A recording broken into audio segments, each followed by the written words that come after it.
você está assistindo é um manifesto. É um pedido meu para você ousar ser você. Para isso, você vai precisar de uma boa dose de coragem e se permitir ser você. O que eu quero dizer com ser você é você ser autêntico.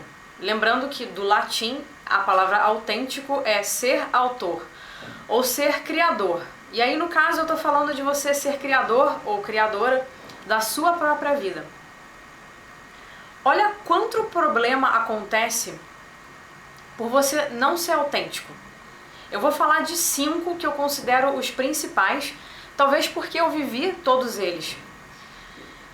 As autoras Brené Brown e Aleta Edwards são 2 autoras que eu gosto muito e elas desenvolvem um trabalho em relação a você se permitir ser você e, por consequência, você ser verdadeiramente feliz e bem-sucedido. Não aquele tipo de vida onde você tem sucesso, você tem resultados, mas não tem equilíbrio, ou o contrário acontece. Eu estou falando de uma vida com os 2.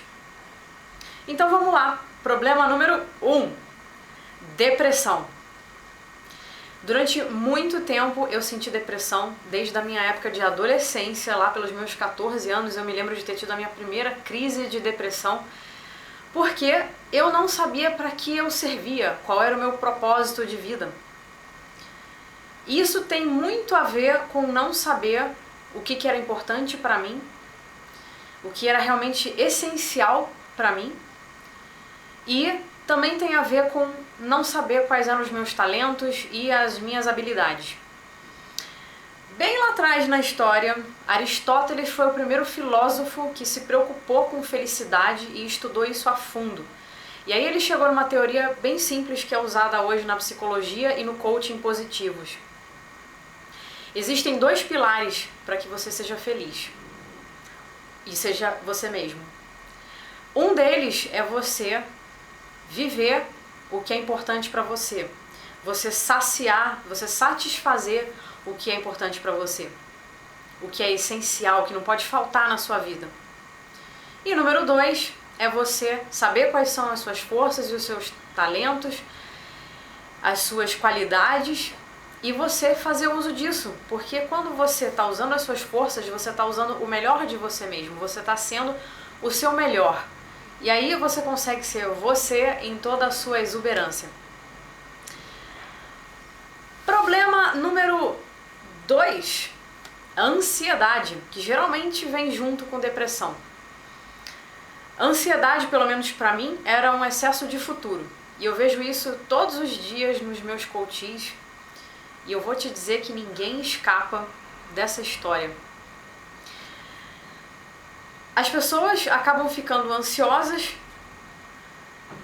com um sinal do corpo e da cabeça de que tem alguma coisa muito errada, porque você está sempre no futuro idealizando um você amanhã ou idealizando uma vida que não necessariamente vai acontecer.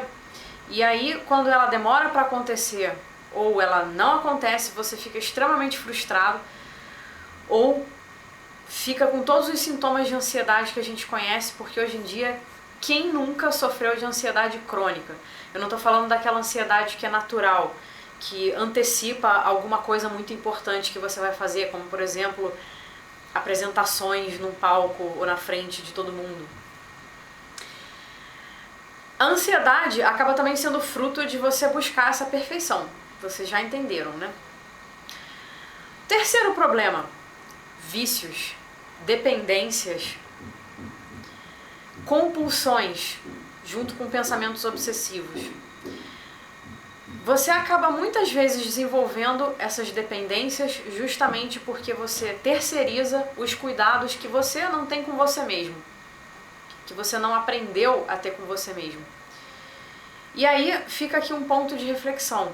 Muitas vezes isso acontece porque a gente não foi educado para entender que nós somos os únicos responsáveis pela nossa própria vida e o nosso próprio sustento.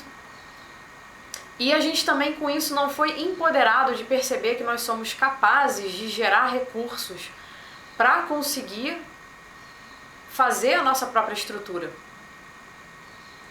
E aí com isso, por exemplo, você pode desenvolver uma dependência de amor.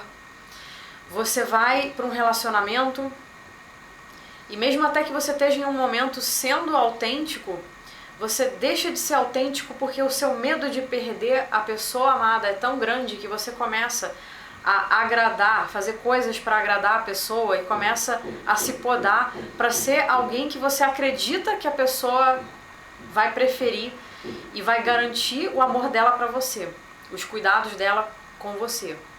E uma série de outras coisas acontecem no relacionamento que vem dessa dependência de amor. A gente terceiriza o amor em vez de se dar esse amor. Outras formas da gente buscar amor, que também são dependências ou vícios, podem acontecer. E eu não estou falando só das dependências químicas, eu estou falando de todos os tipos de dependência que geraram todos os milhões de tipos de sociedades anônimas por aí.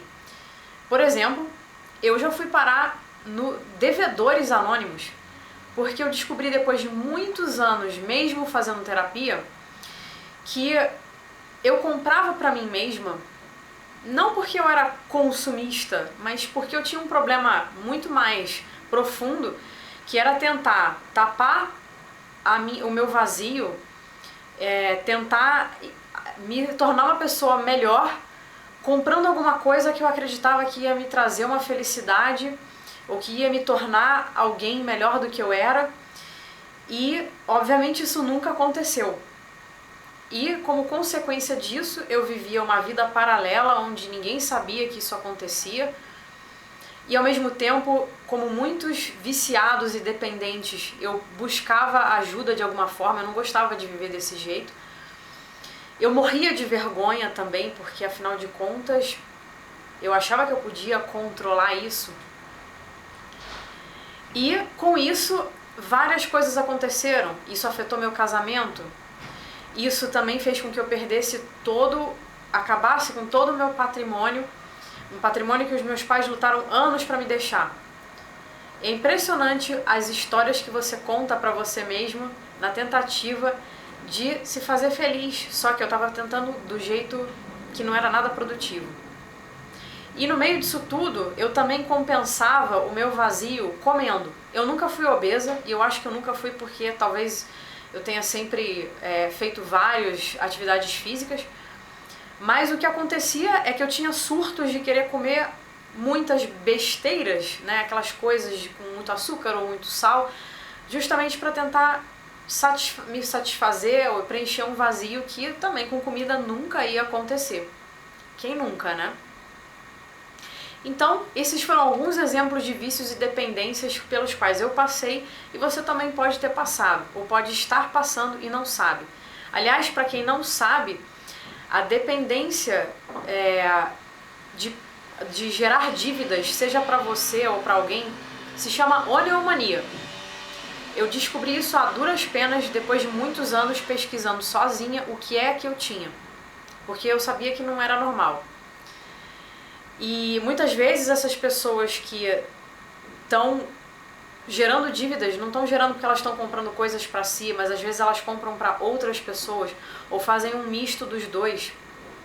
Enfim, vamos ao quarto problema. Impaciência e irritação. Você acaba desenvolvendo certos comportamentos porque você tem um padrão de pensamento nada útil para você. E aliás, que fique claro, é justamente esse padrão de pensamento inútil que você acaba adotando, sem dizer que isso é culpa sua, mas é simplesmente um fato. Esse padrão faz com que você tenha todos esses comportamentos que eu estou falando aqui. E coisas que podem acontecer porque você está se irritando, está sendo impaciente. Você pode ser grossa ou grosso. Você pode não escutar as pessoas. Você pode atropelar as outras pessoas enquanto elas estão falando. Você pode ser super exigente com o desempenho das outras pessoas. Ou seja, você faz com os outros tudo o que você faz com você mesmo. Problema número 5. Controle. Você tem uma tremenda necessidade de controlar a sua vida para atingir aquele ideal de perfeição que você traçou para você mesmo. E com isso, você acaba tendo mais ansiedade, mais depressão, porque você não consegue controlar a vida não é controlável. Mas a boa notícia é que todas as ações e reações que você tem e os seus pensamentos, que são os elementos que provocam as suas ações e as suas reações, estão dentro do seu controle. Eu levei bastante tempo para descobrir isso. Nesse meio caminho foram vários anos estudando gestão de energia, tanto física quanto mental. Eu não gosto de separar porque a gente é um só, mas para fins didáticos estou separando.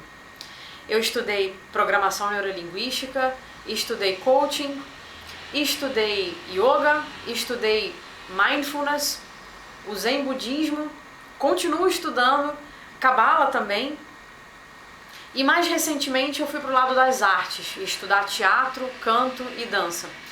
Tudo na tentativa de me conectar comigo mesma e conseguir aprender a gerir todos esses problemas. Eu não quero dizer que eles desapareceram. O caminho para você se transformar em você mesmo e viver a sua autenticidade demora um pouquinho. Depende muito da quantidade de ações e do tempo que você dedica para fazer isso. Mas pensa o seguinte, eu, por exemplo, demorei 37 anos construindo a pessoa que eu sou hoje. Já tem alguns anos que eu venho reconstruindo essa pessoa para que eu consiga estar mais em contato comigo mesma e consiga ser tudo o que eu posso ser, com toda a minha luz e toda a minha sombra. É por isso que eu digo que a gente tem que se permitir ser a gente. E vamos às soluções. Eu vou falar de algumas que estão desenhadas no meu programa Ouse Ser Você. Quem estiver interessado pode mandar uma mensagem aqui nos comentários, se você estiver me vendo no YouTube, ou no Facebook, você pode mandar uma mensagem nos comentários, ou se você quiser preservar a sua privacidade, pode mandar uma mensagem para o meu inbox na página Ouse Ser Você Agora. Falando em soluções, algumas que você vai ver no programa são entender o que é importante para você, descobrir os seus talentos, ou melhor, se conectar com os seus talentos, porque eles já estão aí. Entender quais são as suas mais fortes habilidades. Entender como viver, como exercer gratidão. Porque gratidão é um conjunto de aceitação com apreciação. Entender como é que você pode viver mais no momento presente, que é onde realmente a vida acontece. Entender também como você consegue gerir os seus pensamentos, que são os elementos que fazem você ter os sentimentos que você tem e, em maior escala, as ações que você acaba tendo. E você também aprender como você faz para realmente se cuidar. Eu não estou falando de cuidados superficiais, mas um cuidado mais profundo, que é o que faz você se sentir plena ou pleno e ser feliz e bem-sucedido de verdade no que você faz. Bom, eu vou ficando por aqui e se você gostou desse vídeo, compartilha, porque o meu desejo para você é que você não sofra com nada disso que eu sofri, ou pelo menos pare por agora, já tá bom demais. Eu também desejo que a minha filhinha que tem 6 anos não vá sofrer com isso, então eu busco na educação dela já começar a ensinar ela o quão resourceful, o quão capaz de gerar recursos ela é e o que ela tem que fazer para isso. Se você gostou desse vídeo, por favor, compartilha com quem você achar que pode ser beneficiado. E curte a minha página lá no Face, Ouse Ser Você Agora, e espero ver você nos próximos vídeos. Um beijo no seu coração e até a próxima.